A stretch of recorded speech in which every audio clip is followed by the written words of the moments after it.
us now is Dr. Stephanie. We're going to be talking about head to toe and fingertip to fingertip. No, we're just going to be talking about feet. She's a podiatrist. Isn't that amazing? It's so cool. I don't think I've had a podiatrist on in years and years, so I'm really happy that Dr. Stephanie's with us now.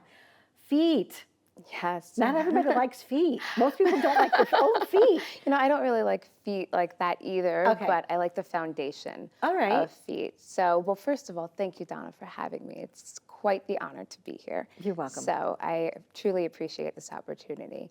But yes, I'm a podiatrist, and but more so, I'm a full body. You know, I Okay. like to associate our foundation with our overall wellness. Interesting. And it starts because both your gluteus maximus and your feet have the biggest pores, right? That's right, And yes. so feet are important because you need them. Yes. Even your big toe, right? It has a lot to do with balance. Of course.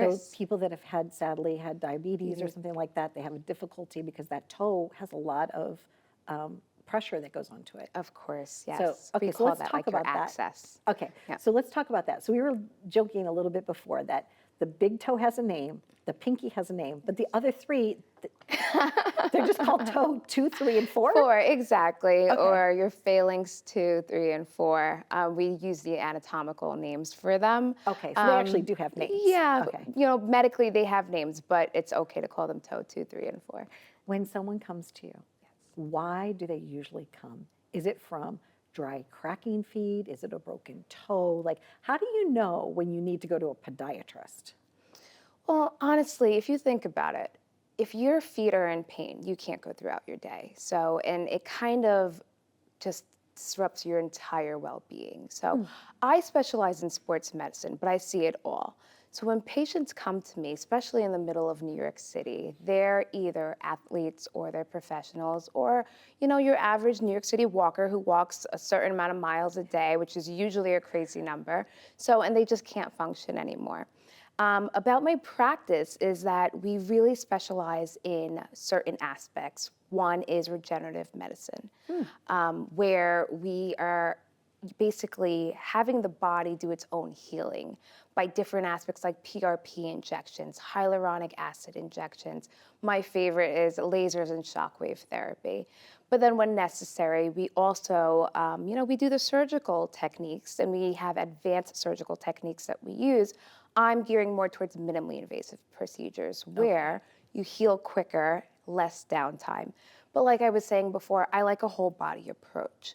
So there are some conservative measures that I also do, which involve like orthotics or inserts, putting devices in your shoes to realign you, to give you proper structure and function and support, where it's not only realigning your foot and ankle, if you think about it, it's also realigning the knees, it's realigning the hips, it's realigning the lower back. All those parts that start to break over the years, Exactly, right? exactly. Interesting. So do you make custom orthotics? Like the little, and you shape them and you measure and all that? I do, It's like being I do. You're like an artist, a foot artist. I always say that to people, you know, podiatry is like being a construction worker with the body, you know? Okay. Yes, I shape them. Based on your gait, we do a full gait analysis. I also take a full mold, which is fun, here's the art part, of your foot with plaster. And then we talk about what are your activities? What types of shoes do you wear? What type of person? Are you an athlete? Are you a weekend warrior? Are you in business shoes? Because all that matters when it comes to making an orthotic is not just a cookie cutter type of thing where you can buy over the counter. It really, you have to make it according to the person's lifestyle, according to the person's goals, their activities, as well as their shoe gear. Interesting. You have you opened up your own place. I So did. congratulations for that. Thank you. Do you ever look at the way somebody's walking and know that they have a foot problem? Like, do you know, like I always wonder about that. Like dentists sometimes are checking out teeth and hairdressers are checking out hair. But like as a podiatrist, do you see like, oh wait, like they're walking pigeon-toed or whatever? It's really funny that you say that, and Okay. all my friends and my husband especially make fun of me. I barely look up anymore. When I am, And you're not on your cell and phone, I'm you're just not on looking my at cell feet. phone. I'm looking at feet all day, and Wow. I can't help myself. Okay. Whether it's looking at their gait, whether it's looking at their shoe gear, whether it's looking at the wear and tear in their shoes and how they wear, that's all I do all day. I'm looking down, and my husband has to remind me sometimes, being in New York City, that hey, we're crossing the street. You have to look I'll up. look Are there certain shoes shoes, people now are buying tennis shoes based upon the fact that they think that they might be better for them. Do you agree with that or disagree with that? You don't have to call it any brands, Yes. but when you're buying a shoe, does that help you at all? Yes, it Okay. really does, because that's actually one of the programs and one of the techniques I do in my office is that when I do a gait analysis and I take x-rays, we talk about not only the functionality and how you're walking, but also the structure of your foot. So then I can label you as either someone who's pronated, which is a very flat foot, or someone who's supinated, which is a very high arched foot, or a neutral foot, somewhere Yeah. in the middle. I think I'm neutral. I don't mean that. Most people don't really know because they judge their foot based on when they're sitting down and they're not on the ground. Right. But you really have to look at the biomechanics of your foot when you're walking, when you're standing, and via your posture. And from there, I can guide you on your shoe choice, specifically sneakers, because unfortunately, there are all these brands out there, get this brand, get that brand, but they don't tell you that within the brands, there are sub-brands of different styles that would be best for your foot type. Good for you. Like a fashionista. You could I'm really enjoying this conversation. So when you're buying shoes, it's important to know what type of what type of foot you have. Correct. So maybe just going to a podiatrist, just get a checkup like you would a dentist is probably a good idea, no matter how old you are. It's a fantastic idea. Okay. And not only with sneakers, because as you can see, I love shoes. So Right. whether it's a sneaker, whether it's a heel, but you have to do it correctly, or a flat. So that's where the orthotics come into play. You don't have to change all your shoes just because you have foot or ankle pain or knee pain.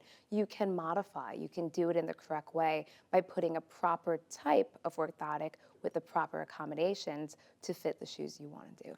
Speaking, I had to get rid of all my shoes though after I had a baby. Oh.